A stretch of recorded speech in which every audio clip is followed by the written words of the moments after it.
Virtually সই হয়ে গেছে যুক্তরাষ্ট্র ইরান সমঝোতা স্মারক। দাবি ট্রাম্পের, চুক্তির শর্ত ভেঙে লেবাননে ইসরায়েলের বিচ্ছিন্ন হামলা চলছেই। ইউক্রেনে এক রাতেই ৭০টি মিসাইল এবং ৬১১টি ড্রোন হামলা রাশিয়ার। যুদ্ধবন্ধের বদলে জি7-এর কাছ থেকে বাড়তি সামরিক সহায়তা চান জেলেনস্কি।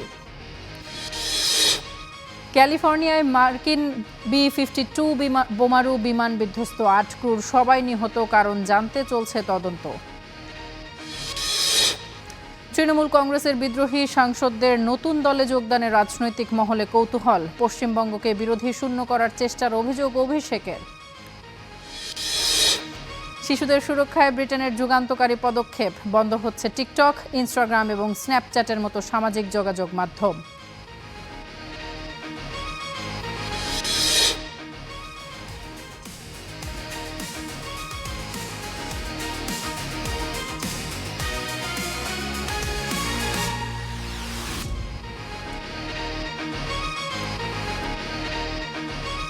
আপনারা দেখছেন স্টার নিউজ। তাসফিয়া তামান্না স্বাগত জানাচ্ছি স্টার ওয়ার্ল্ডে। এতক্ষণ শিরোনামগুলো শুনছিলেন।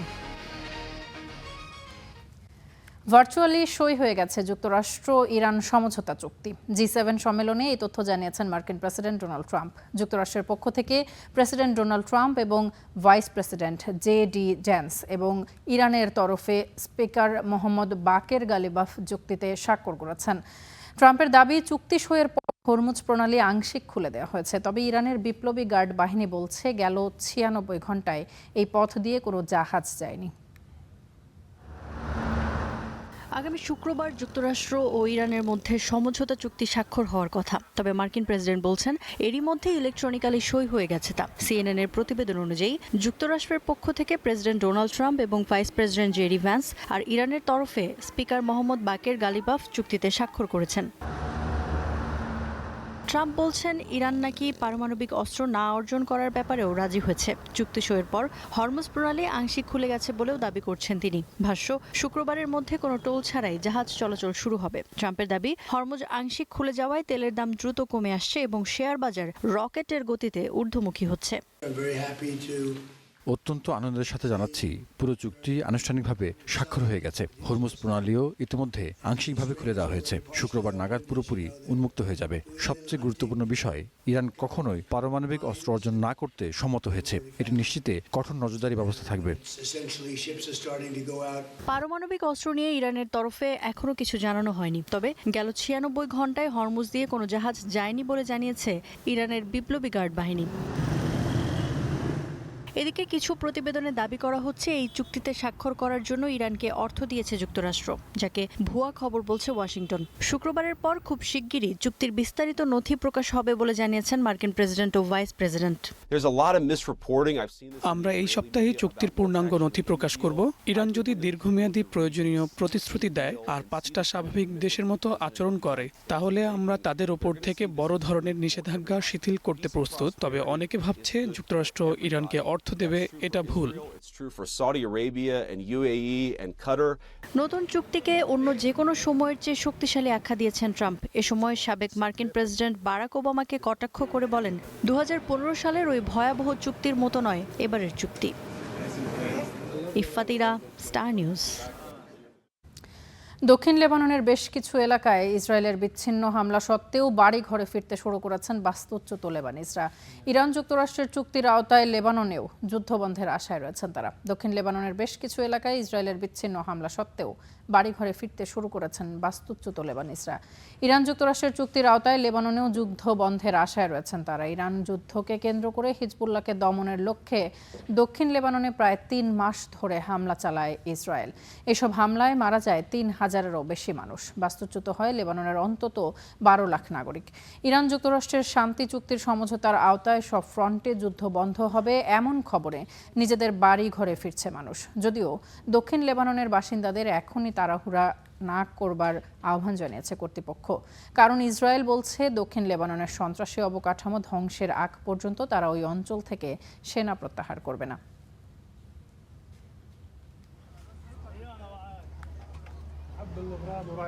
আমরা আমাদের জিনিসপত্র গুছিয়ে নিচ্ছি এবং শহরের দিকে এইটার- যাচ্ছি।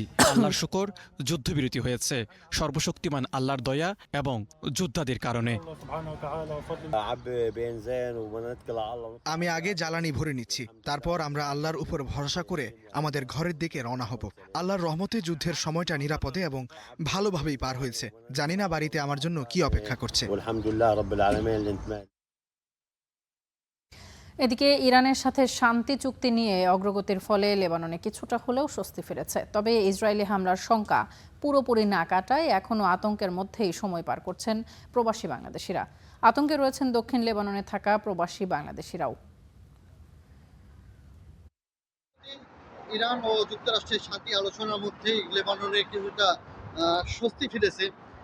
তবে অনেকেই এখনো কিন্তু আতঙ্কের মধ্যে রয়েছে। এই যুদ্ধবিরতিটা আজও বন্ধ হবে কিনা, যে যুদ্ধ থামবে কিনা, এমনটা কিন্তু আশঙ্কা রয়েছে স্থানীয় বাসিন্দাদের মধ্যে। কেন অতীতে তারা দেখেছে কিন্তু যুদ্ধবিরতি রয়েছে কিন্তু যুদ্ধ থামেনি। এই একটা আশঙ্কাতে কিন্তু স্থানীয় নাগরিক প্রবাসী বাংলাদেশিদের মধ্যেও রয়েছে।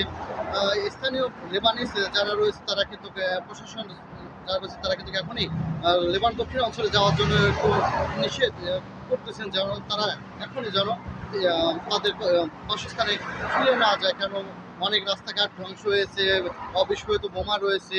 একটু এগুলো নিশ্চয় করে তারপরে কিন্তু তাদেরকে লেবান দক্ষিণ অঞ্চলে নিজ নিজ বাসস্থানে যাওয়ার জন্য আহ্বান জানিয়েছে। অনেক লেবানিসই বলতেছেন যে এই যুদ্ধবিরতিটা আদৌ কার্যকর হবে কিনা অনিশ্চয়তার মধ্যে কিন্তু তারা একটা দিন পার করতেছেন।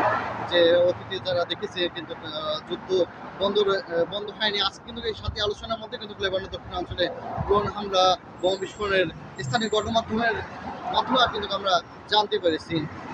তবে প্রবাসী বাংলাদেশি যারা রয়েছে তাদেরকে কিন্তু সতর্কতামূলক বার্তা দেওয়া হচ্ছে যে এখনই যেন তারা বিশেষ করে নিরাপদ একটি অঞ্চল ছাইদা বা বৈরুতে যে সকল প্রবাসী বাংলাদেশি নিজ উদ্যোগে এবং দূতাবাসের সহযোগিতা যারা কিন্তু অবস্থান করতেছে তাদের কিন্তু এখনো দক্ষিণ অঞ্চলে যাওয়ার অনিশ্চয়তা করা হচ্ছে। তারা যেন এখনই লেবানন দক্ষিণ অঞ্চলে ফিরে না যায়, একটু সময় নয়, এরপর যেন তারা তাদের কর্মস্থলে ফিরে যায়।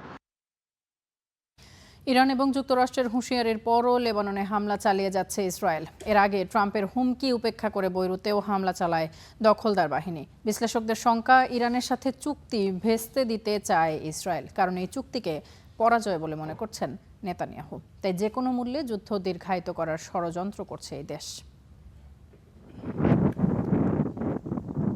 রোববার যখন যুক্তরাষ্ট্র ইরান চুক্তির ঘোষণা হলো, তখনও লেবাননের দক্ষিণাঞ্চলে চলছিল ইসরায়েলি হামলা। সীমান্ত এলাকায় ছিল বোমা হামলার ধোঁয়া। গাজা থেকে লেবানন, তারপর ইরান। যখনই যুক্তরাষ্ট্র কোনো চুক্তির দ্বারপ্রান্তে পৌঁছেছে, তখনই তা ভেস্তে দেওয়ার চেষ্টা করেছে ইসরায়েল। ইরানের সাথে চুক্তির বেলায় সেটি স্পষ্ট। গেল মাসেও ট্রাম্প যখন ইরানের সাথে চুক্তি প্রায় চূড়ান্ত করে এনেছেন, তখনই বৈরুত অভিযানের ঘোষণা দেয় নেতানিয়াহু। এবারও কি এমন কিছু হতে পারে, এমন শঙ্কা উড়িয়ে দিচ্ছেন না বিশ্লেষকরা। গেল 4 মাসে যা ঘটেছে তাতে এটি নিশ্চিতভাবে বলা যায় না যে চুক্তি হবে বা হলেও বহাল থাকবে। বিশেষ করে ইসরায়েল এই চুক্তি ভেস্তে দিতে সব চেষ্টাই করবে, তার সম্ভাবনা অনেক বেশি। উদাহরণ হচ্ছে লেবানন। লেবাননও যুদ্ধবিরতির চুক্তির অংশ, তারপরও সেখানে নিয়মিতই হামলা হচ্ছে। এই বিশ্লেষকের মতে এই মুহূর্তে যুদ্ধের অবসানকে ইসরায়েল নিজের পরাজয় মনে করছে। তাই ট্রাম্পকে নাখোশ করে হলেও নেতানিয়াহুর দরকার নিরন্তর যুদ্ধ। ট্রাম্প তো নেতানিয়াহুকে হামলা চালাতে বারণই করেছেন, তবে তিনি শুনেন কিনা তা দেখার বিষয়। ইসরায়েলি গণমাধ্যমগুলো যদি দেখবেন তারা চুক্তি নিয়ে খুশি নয়। তারা ভাবছে যুক্তরাষ্ট্র আর ইসরায়েলের জন্য এই চুক্তি মেনে নেয়ার অর্থ হলো পরাজয়। এই যুদ্ধে আসলে ওয়াশিংটন, তেহরান কিংবা তেল আবিব কোনো পক্ষই জেতেনি। তবে ইরানের বক্তব্যে বিজয়ের সুর স্পষ্ট। তেহরানের দাবি, হরমুজ প্রণালীকে কেন্দ্র করে তাদের কৌশলগত চাপের মুখেই শেষ পর্যন্ত ওয়াশিংটন সমঝোতায় আসতে বাধ্য হয়েছে। ইফাতিরা, স্টার নিউজ। যুক্তরাষ্ট্র এবং ইরানের মধ্যকার চুক্তিকে শান্তি এবং সংলাপের বিজয় বলে মন্তব্য করেছেন পাকিস্তানের প্রধানমন্ত্রী শেহবাজ শরীফ। ইসলামাবাদে জাতীয় পরিষদের অধিবেশনে তিনি বলেন, এটি শুধু দুই দেশের মধ্যে একটি চুক্তি নয়, বরং কূটনৈতিক সাফল্যের মধ্য দিয়ে অর্জিত একটি যুদ্ধের সমাপ্তি।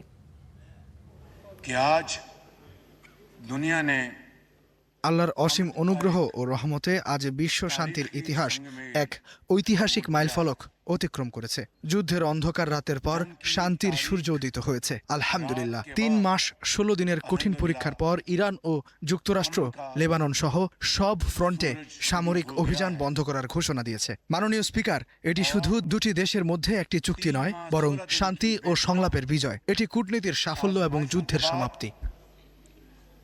আলহামদুলিল্লাহ। আপনারা দেখছেন স্টার ওয়ার্ল্ড, ফিরছে একটু পর।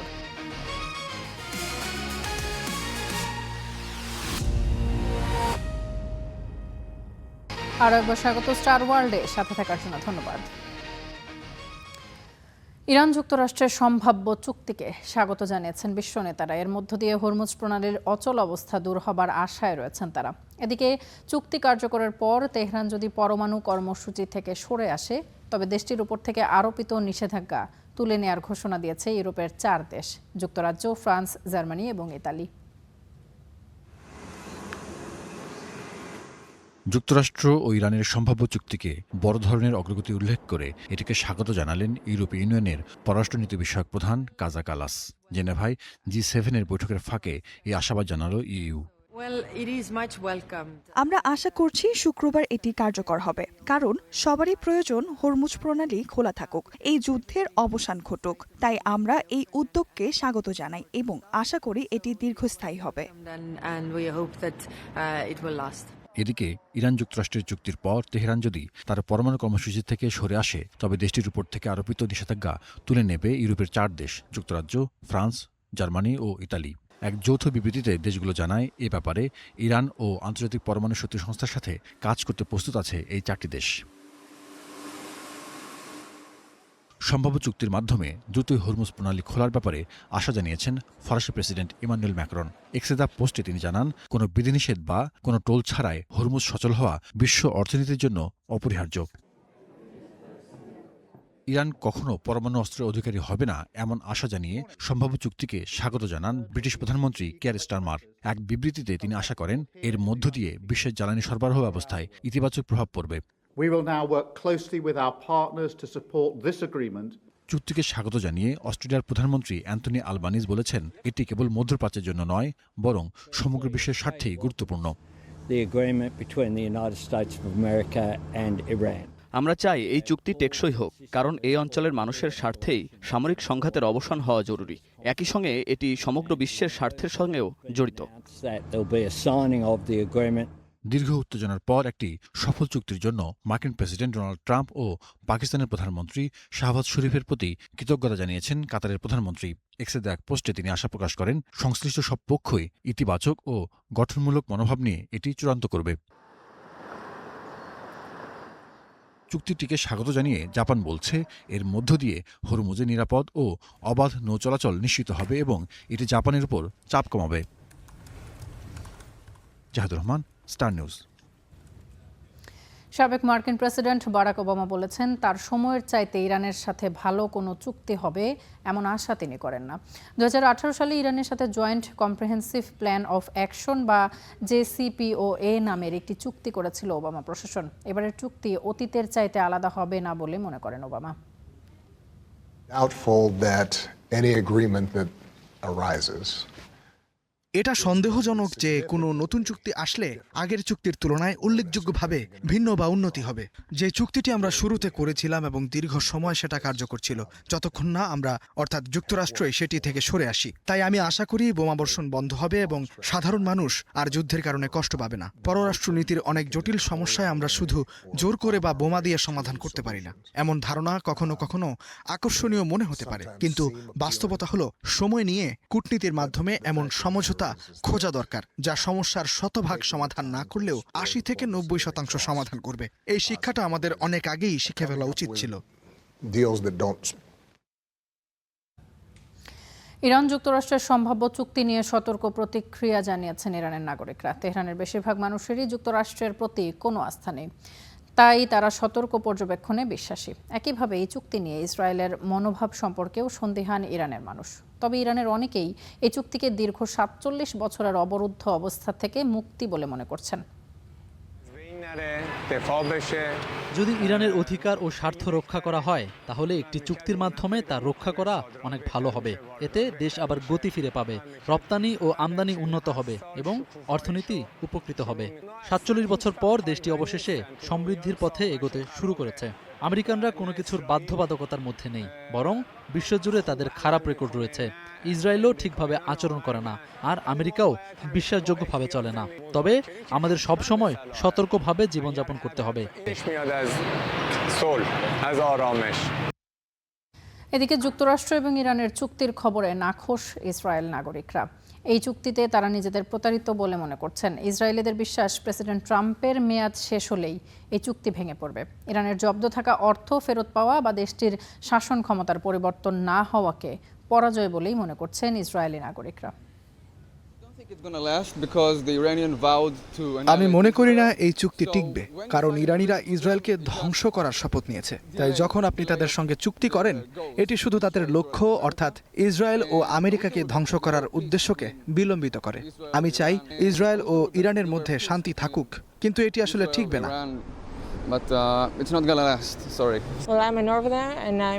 আমি এই চুক্তিতে খুব খুশি নই। আমি মনে করি এটি হয়তো 2 বছর চলবে, যতক্ষণ না ট্রাম্পের মেয়াদ শেষ হয়। তারপর আমরা আবার আগের অবস্থায় ফিরে যাব। যুক্তরাষ্ট্রের দক্ষিণ ক্যালিফোর্নিয়ায় মার্কিন বিমানবাহী একটি B-52 বোমারু বিমান বিধ্বস্ত হয়। এতে আটকে থাকা 8 জন ক্রু নিহত হয়েছেন। কর্তৃপক্ষ জানায় এডওয়ার্ড এয়ারফোর্স ঘাঁটি থেকে উড্ডয়নের কিছুক্ষণ পরই দুর্ঘটনার শিকার হয় এটি। ঘাঁটির কর্মকর্তারা জানিয়েছেন বিমানটি রাডার আধুনিকীকরণ কর্মসূচির অংশ হিসেবে একটি পরীক্ষামূলক উড্ডয়নে ছিল। সংবাদ সম্মেলনে বলা হয়, উড্ডয়নের পরপরই বিমানটি বিধ্বস্ত হয়ে আগুন ধরে যায়। উদ্ধারকারী দল দ্রুত ঘটনাস্থলে পৌঁছে আগুন নিয়ন্ত্রণে আনে। মার্কিন বিমান বাহিনীর তথ্য অনুযায়ী বোয়িং নির্মিত B-52 স্ট্রেস ফোর্স দীর্ঘদিন ধরে যুক্তরাষ্ট্রের কৌশলগত বোমারু বিমান বহরের অন্যতম প্রধান অংশ। পারমাণবিক এবং প্রচলিত উভয় ধরনের অস্ত্র বহনের সক্ষম এই বিমানটি নিয়মিত পরীক্ষামূলক মিশনে ছিল। দুর্ঘটনার কারণ এখনও জানা যায়নি। এ নিয়ে গঠিত তদন্ত শেষে বিস্তারিত তথ্য প্রকাশ করা হবে বলে জানিয়েছে বিমান বাহিনী।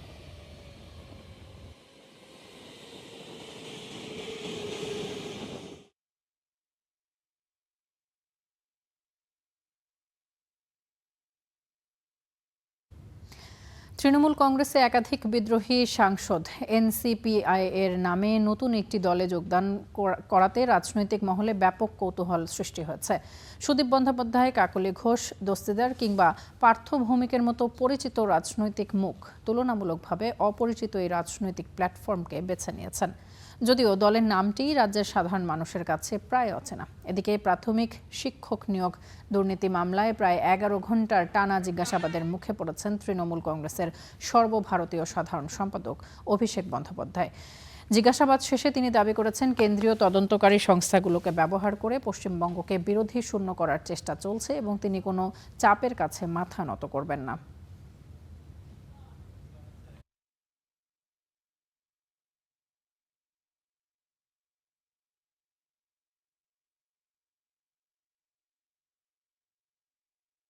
একদিকে দল ভাঙানির খেলা, আর একদিকে বিরোধী শক্তি যারা লড়াই করছে মাথা নত না করে তাদেরকে কি করে দমানো যায়, তাদের ধমকানো যায়, চমকানো যায়, তাদের ভেঙে গুড়িয়ে দেওয়া যায়, কার্যত বিরোধী শূন্য করে দেওয়া যায় পশ্চিমবঙ্গকে, সেই চেষ্টাই গত 1 মাস ধরে করা হয়েছে।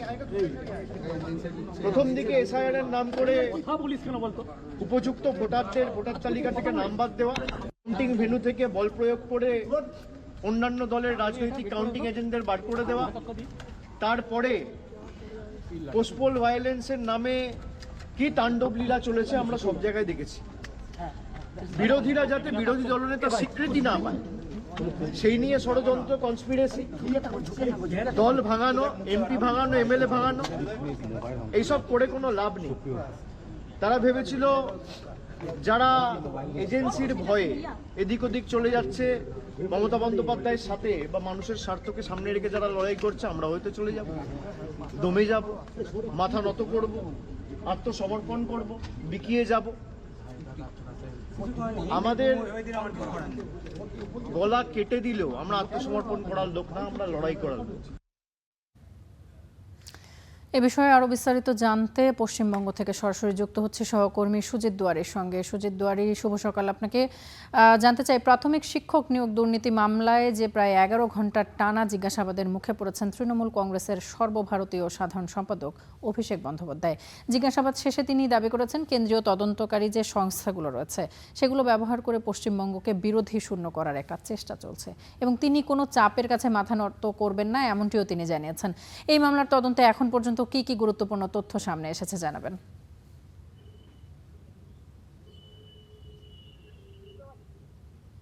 দেখুন, আপনাকে জানিয়ে রাখি যে অভিষেক বন্দ্যোপাধ্যায়কে কিন্তু এর আগেও একাধিকবার জেরা করা হয়েছে। প্রায় প্রতিনিয়ত পালা করে তাদেরকে জেরা করা হচ্ছে।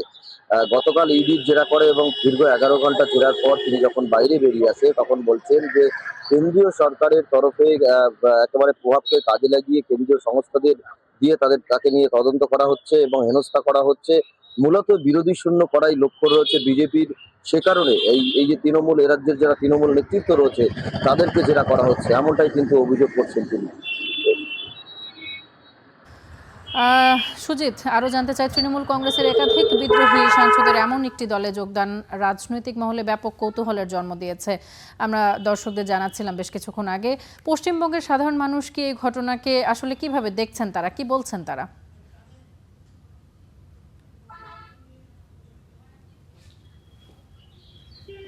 দেখুন, পশ্চিমবঙ্গের নিচু স্তরের মানুষ তারা কিন্তু চুপচাপই রয়েছে। বিষয়টা তারা শুধুমাত্র দেখছেনই, এখনো পর্যন্ত তাদের কোনো প্রতিক্রিয়া দিচ্ছেন না তারা। মূলত এই যে 20 জন সাংসদ, আরো 2 জন কিন্তু যেতে পারে, সেই কারণে এই যে 2 জন সাংসদ তারা যাতে যেতে পারে এবং সেই কারণে এই যে 22 জন হতে পারে, সেখানে দাঁড়িয়ে সাংসদে তারা পৃথক বসার আসন যেমন চেয়েছে ওম বিড়লার কাছে, এবং পাশাপাশি আর একটা বিষয় হচ্ছে যে আপনারা যে এই যে সাংসদে বসবেন তারা পৃথক বসার আসন সমস্ত জায়গায় রয়েছে এবং পাশাপাশি তৃণমূলের সাংসদরাও বসবেন। পরবর্তীতে 20 তারিখ সংসদের অধিবেশন যখন শুরু হবে সেই সময় তারা দাবি করতে পারেন যে এনসিপির হয়ে তারা এখন বসবেন, কিন্তু পরবর্তীতে দাবি করতে পারেন তৃণমূলের সিম্বলটা তাদেরই, কারণ তাদের সংখ্যাগরিষ্ঠ রয়েছে এবং সেই সংখ্যাগরিষ্ঠর বলেই তারা কেন্দ্রীয় এই যে নির্বাচন কমিশন রয়েছে, নির্বাচন কমিশনের কাছেও তারা জানাবেন। পাশাপাশি লোকসভার অধ্যক্ষের কাছে তারা জানাবেন যে তাদেরকে এই স্বীকৃতি দেওয়া হোক এবং বিরোধী তকমা দেওয়া হোক, বিরোধী আসনে বসা হোক এবং অরিজিনাল তৃণমূলের কিন্তু তারাই রয়েছে, এটাও কিন্তু তারা দেখানোর জন্য রয়েছেন। এবং 20 তারিখ কিন্তু আসলে রাজনীতির পট পরিবর্তন কোথায় হয় সেটা কিন্তু দেখার রয়েছে। পাশাপাশি কাকলিগঞ্জ হস্তিদার সুদীপ বন্দ্যোপাধ্যায় যারা রয়েছেন তাদের নেতৃত্বে কিন্তু এনসিপিআই এর সঙ্গে যে জোট হয়েছে এবং এনডিএ তারা শরিক হতে চায়। কাকলিগঞ্জ হস্তিদার বলেছেন যে এনডিএ তারা শরিক হবেন এবং কেন্দ্রীয় সরকারের সমস্ত কাজের বিষয়ে তারা কিন্তু সমর্থন করবেন। এবং পাশাপাশি পশ্চিমবঙ্গ রাজনীতিতে দেখা যাচ্ছে তৃণমূলে যে ভাঙন, সেই ভাঙন কিন্তু অব্যাহত, কারণ মমতা বন্দ্যোপাধ্যায় থেকে হাত সরিয়ে নিয়েছেন এখনো পর্যন্ত প্রায় 60 থেকে 65 জন এমএলএ, পাশাপাশি সাংসদরাও হাত সরিয়ে নিচ্ছেন। সুতরাং এই রাজ্যে যে 28 জন সাংসদ রয়েছে সেই সাংসদরা যদি সরে যায় সেক্ষেত্রে মমতার কিন্তু কার্যত সংগঠন দুর্বল যেমন হবে না হয়ে পড়বে, তেমনি এই যে নতুন যে বিক্ষুব্ধ যারা সংগঠন সেই সংগঠনের তরফে কিন্তু তারা নিজেদের মতো করে শক্তি সঞ্চয় করবে। মূলত তুমি যেটা বলছিলে যে এনসিপিআই এর কেন সঙ্গে চলা, একদম ছোট দল হলেও এনসিপিআই এর কাছে যাওয়া কারণ হচ্ছে আইনি একটা জটিলতা রয়েছে সংসদে, সেই জটিলতা কাটানোর জন্য। অর্থাৎ কোনো একটা দলের শরিক না হয়ে তারা কিন্তু সংসদে তারা কথা বলতে পারবেন না এবং সেক্ষেত্রে আইনি ঘেরাটোপে পড়তে পারে, তাদের সাংসদ পদ হারাতে হতে পারে। সুতরাং সে কারণেই তারা এই প্ল্যাটফর্মটাকে, অর্থাৎ এনসিপিআই এর যে রাজনৈতিক প্ল্যাটফর্ম, সেই প্ল্যাটফর্মটাকে তারা কার্যত ভাড়া নিচ্ছে বলেই মনে করা হচ্ছে। সুজিত, একটু ভিন্ন প্রসঙ্গে যেতে চাই। বেশ কিছুদিন ধরে পুশিন নিয়ে বেশ আলোচনা সমালোচনা কিন্তু চলছে বাংলাদেশ এবং ভারতের মধ্যে। তীব্র সমালোচনা এবং কূটনৈতিক উদ্বেগের মধ্যেও বাংলাদেশের সীমান্তে কথিত সেই পুশিন কার্যক্রম অব্যাহত রেখেছে কিন্তু বিএসএফ। দ্বিপক্ষীয় একটি পতাকা বৈঠক অনুষ্ঠিত হয়েছে এবং আলোচনার মাধ্যমে এই সংকট কিন্তু নিরসনের সম্ভাবনা কতটুকু এই মুহূর্তে রয়েছে সেটি একটু জানতে চাই, এবং দীর্ঘমেয়াদের রাজনৈতিক কোনো প্রভাব পড়তে পারে কিনা সেটিও একটু জানাবেন।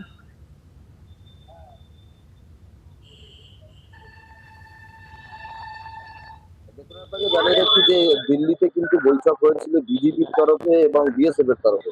একেবারে ডিজি পর্যায়ে অর্থাৎ মহানাগরিক পর্যায়ের যে উচ্চ বৈঠক, সেই বৈঠকে ৫৭তম সম্মেলন সেটা বলা হয়েছিল এবং সেই সম্মেলনে উঠে এসেছিল পুশব্যাকের প্রসঙ্গ এবং বাংলাদেশে যাদেরকে পাঠানো হচ্ছে তারা প্রত্যেকে বাংলাদেশি নাগরিক নয়, এমনটা কিন্তু বাংলাদেশের তরফে বলা হয়েছে। যে কারণে সীমান্তে সমস্যা তৈরি হয়েছে, কিছু মানুষকে ভারতীয় সীমান্ত থেকে যাদেরকে পুশব্যাক করা হচ্ছে অর্থাৎ ফেলে দেওয়া হচ্ছে, তারা কিন্তু অনেকে যারা বাংলাদেশের তথ্য যাচাই করা সম্ভব হচ্ছে না, তারা কিন্তু বাংলাদেশ সরকারও তাদের নিচ্ছে না, অর্থাৎ সীমান্ত এলাকায় রয়েছে। এ নিয়ে মানবাধিকার সংগঠন যারা রয়েছে পশ্চিমবঙ্গে বা ভারতে, তাদের তরফেও কিন্তু বলা হয়েছে যে এটা সরলীকরণ করা হোক। পাশাপাশি আমরা দেখেছিলাম গতকালই মানবাধিকার সংগঠনের তরফে বলা হয়েছিল যে একেবারে কেন্দ্রীয় যারা মিডিয়া রয়েছে অর্থাৎ দেশের বড় মিডিয়া রয়েছে, তাদের সামনে তথ্য যাচাইয়ের পর সেই নামগুলো প্রচার করা হোক যে কোন দেশের তারা নাগরিক। এরপরে হাই কমিশনের সঙ্গে কথা বলে নির্দিষ্ট প্রসিডিওর মেনটেন করে তাদেরকে পাঠানো হোক। তবে এখন এই পুশিং প্রক্রিয়া অনেকটা কমে গিয়েছে, কারণ হোল্ডিং সেন্টারে মানুষের সংখ্যা কমেছে। হাকিমপুর সীমান্ত যেখানে বেশি পারাপার হচ্ছিল সেখানে কিন্তু এখন প্রায় ২৫০ জন মতো রয়েছে এবং সেখান থেকে আমরা দেখেছিলাম বাসে করে জলপাইগুড়ি নিয়ে যাওয়া হয়েছিল। জলপাইগুড়ির রাজগঞ্জ, ফাটাপুকুর এবং দক্ষিণ বেড়াবেড়ি, মানিকগঞ্জ সীমান্ত, অর্থাৎ যদি বাংলাদেশের দিকে দেখি তাহলে পঞ্চগড় যে জেলা রয়েছে এবং তেঁতুলিয়া উপজেলা, সেই জায়গায় কিন্তু থেকে পুশিং এর একটা চেষ্টা করা হচ্ছে বিএসএফ এর তরফে। কারণ বিএসএফ এর তরফে যা তথ্য যাচাই করা হবে তারা কোন দেশের নাগরিক দেখার পরে কিন্তু তাদেরকে পাঠানো হবে নিজের দেশে, এমনটা কিন্তু জানা গিয়েছে। দুয়ারি, অসংখ্য ধন্যবাদ আপনাকে আমাদের সঙ্গে যুক্ত হবার জন্য। দর্শক, নানান বিষয় নিয়ে সুজিত দুয়ারির সঙ্গে কথা বলছিলাম, তিনি যুক্ত হয়েছিলেন ভারত থেকে। আপনারা দেখছেন স্টার ওয়ার্ল্ড, ফিরছি একটু পর।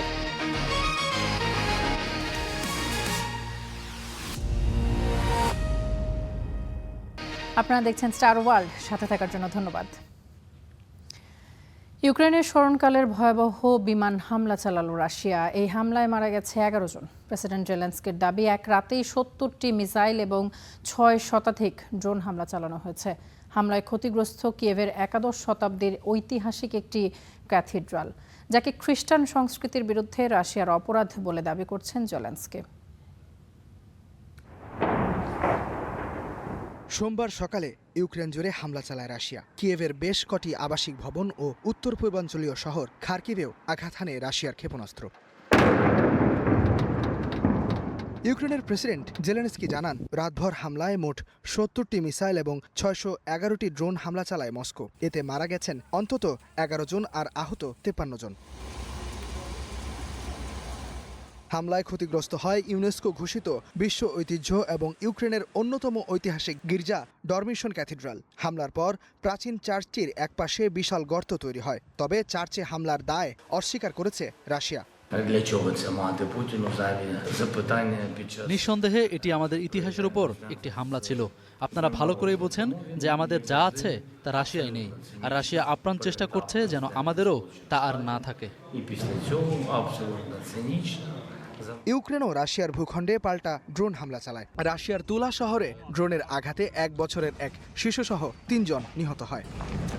এই ঘটনার আগেই মার্কিন প্রেসিডেন্ট ডোনাল্ড ট্রাম্পের সঙ্গে যুদ্ধ বন্ধের উপায় নিয়ে ফোনালাপ করেন জেলেনস্কি। প্রেসিডেন্ট পুতিন ডোনাল্ড ট্রাম্পকে জন্মদিনের শুভেচ্ছা জানানোর সময় অস্বস্তিতে পড়তে চাননি, তাই তিনি ট্রাম্পকে প্রথমে জন্মদিনের শুভেচ্ছা জানিয়েছেন, এরপরেই ইউক্রেনে বড় ধরনের হামলা চালিয়েছেন।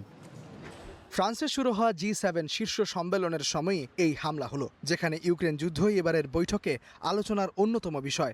জেলেনস্কি সম্মেলনে রাশিয়ার উপর আরও চাপ বৃদ্ধি এবং ইউক্রেনকে সামরিক সহায়তা দেওয়ার আহ্বান জানিয়েছেন। ইস্তেহাদুল মাহমুদ, স্টার নিউজ। ফ্রান্সের এভিয়ান লে বেতে অনুষ্ঠিত ধনী দেশগুলোর জোট G7 শীর্ষ সম্মেলনে যোগ দিয়েছেন মার্কিন প্রেসিডেন্ট ডোনাল্ড ট্রাম্প। ফরাসি প্রেসিডেন্ট ইমানুয়েল ম্যাক্রন তাকে স্বাগত জানান। মার্কিন শুল্ক আরোপের হুমকি এবং বিশ্ব ব্যবস্থার প্রতি ট্রাম্প প্রশাসনের নানা কর্মকাণ্ড নিয়ে মিত্র দেশগুলোর অস্বস্তির মধ্যেই এই বৈঠক অনুষ্ঠিত হচ্ছে। রাশিয়া ইউক্রেন যুদ্ধ বন্ধে করণীয় নির্ধারণের বিষয়টি এবারের সম্মেলনে গুরুত্ব পাচ্ছে। এছাড়া মধ্যপ্রাচ্যে সংঘাতের অবসানে যুক্তরাষ্ট্র এবং ইরান একটি প্রাথমিক চুক্তিতে পৌঁছেছে বলে ঘোষণার পর ইরান ইস্যুতে পরবর্তী পদক্ষেপও সম্মেলনের অন্যতম আলোচ্য বিষয়গুলোর একটি হয়েছে। আগামী 17 জুন পর্যন্ত চলা এই সম্মেলনে বৈশ্বিক অর্থনীতি, বাণিজ্য এবং নিরাপত্তা সহ বিভিন্ন আন্তর্জাতিক ইস্যুতে সমঝোতার চেষ্টা করবেন বিশ্ব নেতারা।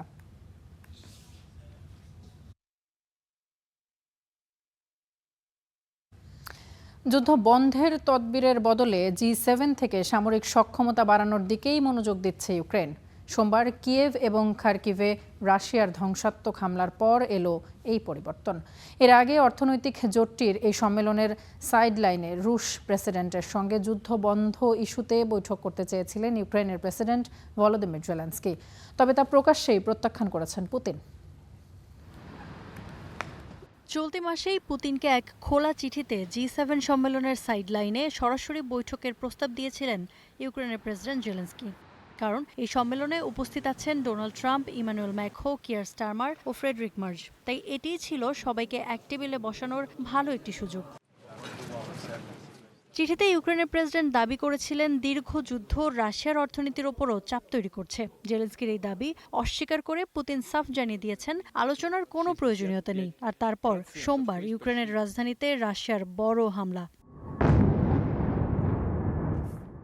হামলার পর অবস্থান বদলেছেন জেলেনস্কিও। যুদ্ধ বন্ধ নয়, এখন G7 থেকে সামরিক সমর্থন আরও বাড়ানোর উপরই জোর দিচ্ছেন ইউক্রেনের প্রেসিডেন্ট। পুতিনের সঙ্গে বৈঠকে বসতে প্রস্তুত আমরা। G7 সম্মেলনের সাইডলাইনে বৈঠক হতে পারত। ইউরোপ ও যুক্তরাষ্ট্র এতে সম্মত ছিল, কিন্তু রাশিয়া আবারও প্রমাণ করলো তারা আলোচনা চায় না।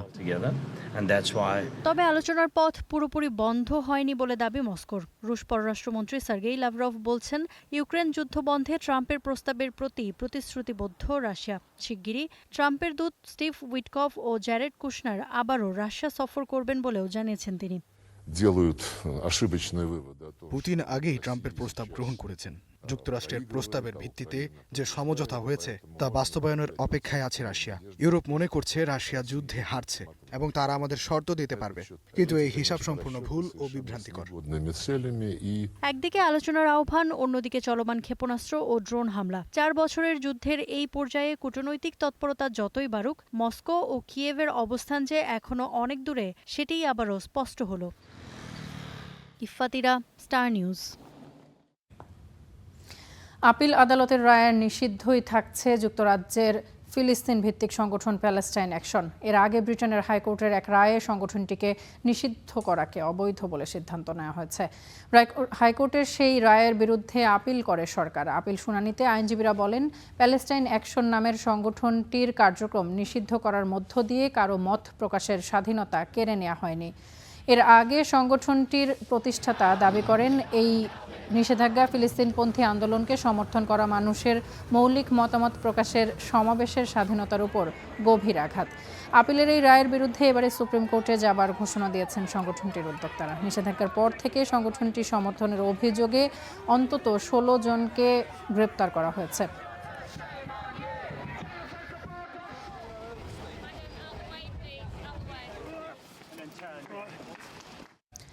শিশুদের সুরক্ষায় এক যুগান্তকারী এবং কঠোর পদক্ষেপ নিতে যাচ্ছে যুক্তরাজ্য।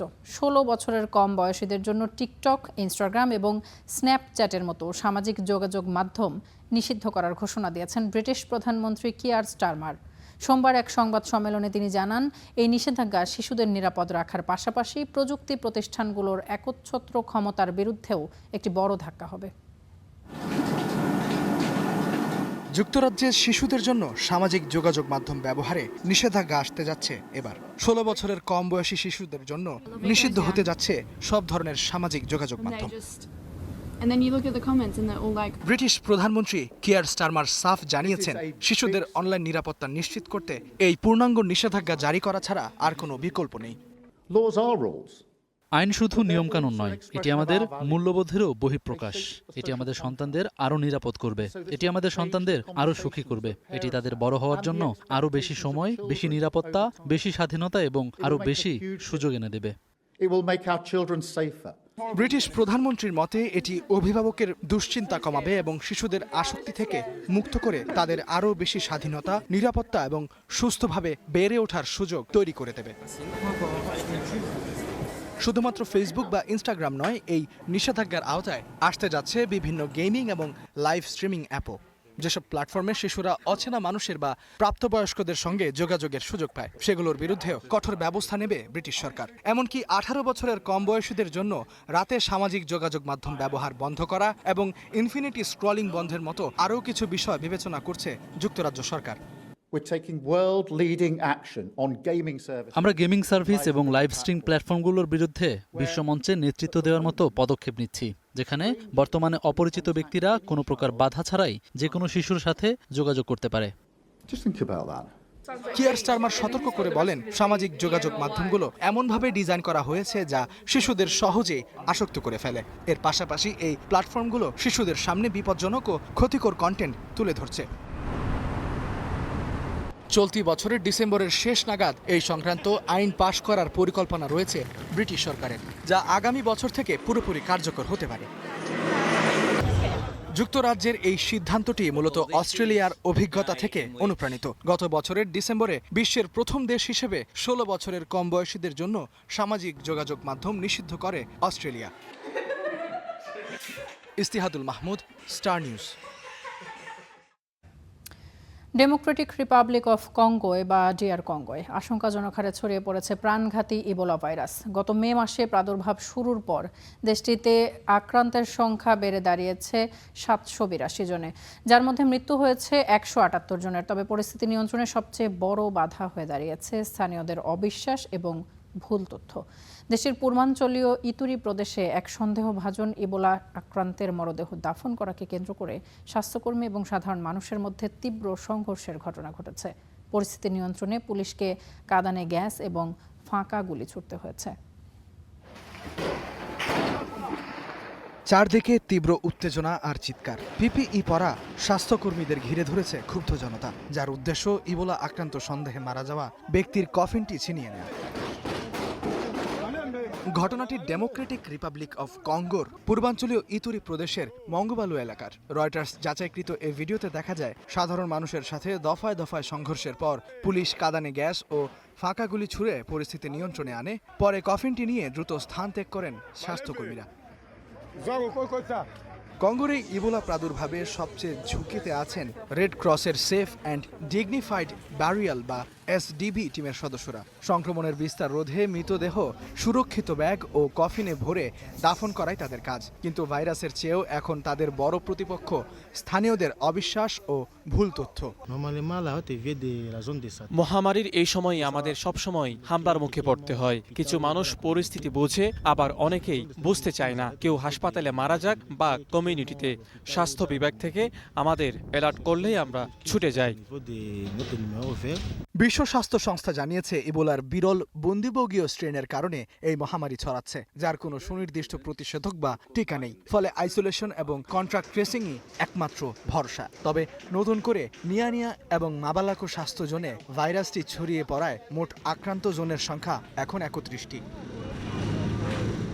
দেশটির স্বাস্থ্য কর্তৃপক্ষের সর্বশেষ রিপোর্ট অনুযায়ী একদিনেই নতুন করে 72 জন আক্রান্ত এবং 29 জনের মৃত্যু হয়েছে। কন্ট্যাক্ট ট্রেসিং এর লক্ষ্যমাত্রা 95% হলেও বর্তমানে তা নেমে এসেছে 56.5%। পর্যাপ্ত আইসোলেশন সেন্টারের অভাব এবং $21.5 মিলিয়ন তহবিল সংকট পরিস্থিতিকে আরও জটিল করে তুলেছে। বিশ্ব স্বাস্থ্য সংস্থা সতর্ক করে বলেছে, স্বাস্থ্যকর্মীদের উপর এমন ক্রমাগত হামলা মহামারী প্রতিরোধ কার্যক্রমকে মারাত্মকভাবে ব্যাহত করছে। এর আগে উত্তর কিভুর কাটানায় হামলায় বাধ্য হয়ে স্বাস্থ্যকর্মীরা লাশ ফেলে চলে যান, যা পরে সাধারণ মানুষ স্পর্শ করায় নতুন সংক্রমণের ঝুঁকি তৈরি হয়েছে। এই অনাস্থা দূর করতে কঙ্গোর National Institute of Public Health জানিয়েছে, এখন থেকে প্রতিটি নিরাপদ দাফন প্রক্রিয়ায় মৃতের পরিবারের অন্তত একজন সদস্যকে অন্তর্ভুক্ত করা হবে, যাতে সাধারণ মানুষের মাঝে বিশ্বাস ফিরিয়ে আনা সম্ভব হয়। ইস্তিহাদুল মাহমুদ, স্টার নিউজ। যুক্তরাষ্ট্রের হাওয়াইয়ের কিলাওয়া আগ্নেয়গিরি থেকে আবারও অগ্ন্যুৎপাত শুরু হয়েছে। সোমবার আগ্নেয়গিরি থেকে উত্তপ্ত লাভা উৎগীরণ হতে দেখা যায়। যুক্তরাষ্ট্রের ভূতাত্ত্বিক জরিপ সংস্থার তথ্য অনুযায়ী অগ্ন্যুৎপাতের সময় লাইভ ফুটেজ সম্প্রচারের জন্য একটি ব্যবহৃত ক্যামেরার উপর দিয়ে এই উত্তপ্ত ঘূর্ণিঝড় বয়ে যায়। ইউএসজিসি জানায়, সবশেষ অগ্ন্যুৎপাতটি স্থানীয় সময় সকাল 9:36 শুরু হয় এবং স্থানীয় সময় বিকেল 5:05 শেষ হয়। হাওয়াইয়ের বিগ আইল্যান্ডে অবস্থিত কিলাওয়া পৃথিবীর সবচেয়ে সক্রিয় আগ্নেয়গিরির অঞ্চল হিসেবে পরিচিত। এটি 2024 সালের 23 ডিসেম্বর থেকে বিরতিহীনভাবে অগ্ন্যুৎপাত ঘটিয়ে যাচ্ছে।